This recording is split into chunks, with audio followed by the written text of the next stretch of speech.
And next we have Gabe coming up talking about magical thinking.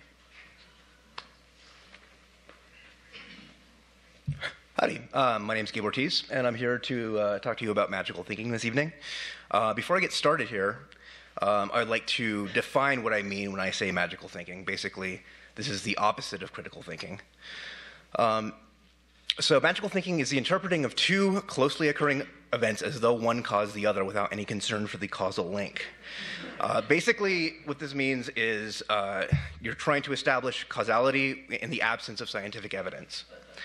And I'm going to cover three primary ways that magical thinking occurs: the post hoc fallacy, coincidences, and the power of symbols.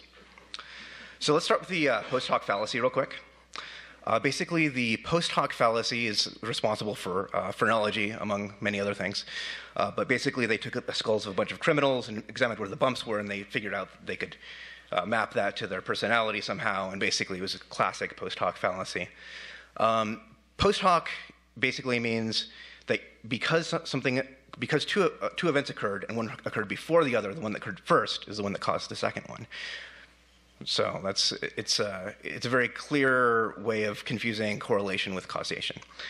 So causality is difficult, and it's something that has to be established through experimental procedure, and that's what science is all about.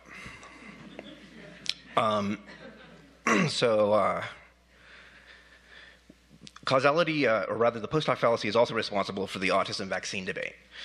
Because the onset of the symptoms of autism occurs about the same time that kids get their shots, unfortunately, people tend to assume that there's a causal relationship there. There's absolutely no scientific evidence that this is the case, and people still believe it anyway.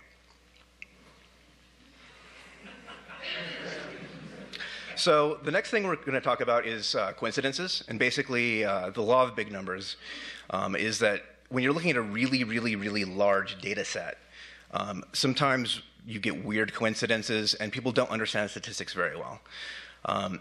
The world's a really, really big place. There's lots and lots of people. People do lots and lots of things, and when you add all of those things up together, basically we're used to thinking about the world in a very, very small terms. It's difficult to conceive of billions and billions and billions of grilled cheese sandwiches and how many different shapes might occur on the surfaces of those grilled cheese sandwiches. But strange things do happen. Confirmation bias is a major problem when you're looking at really, really big numbers of people.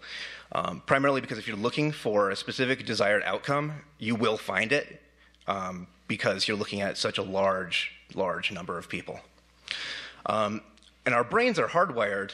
They evolved to see patterns.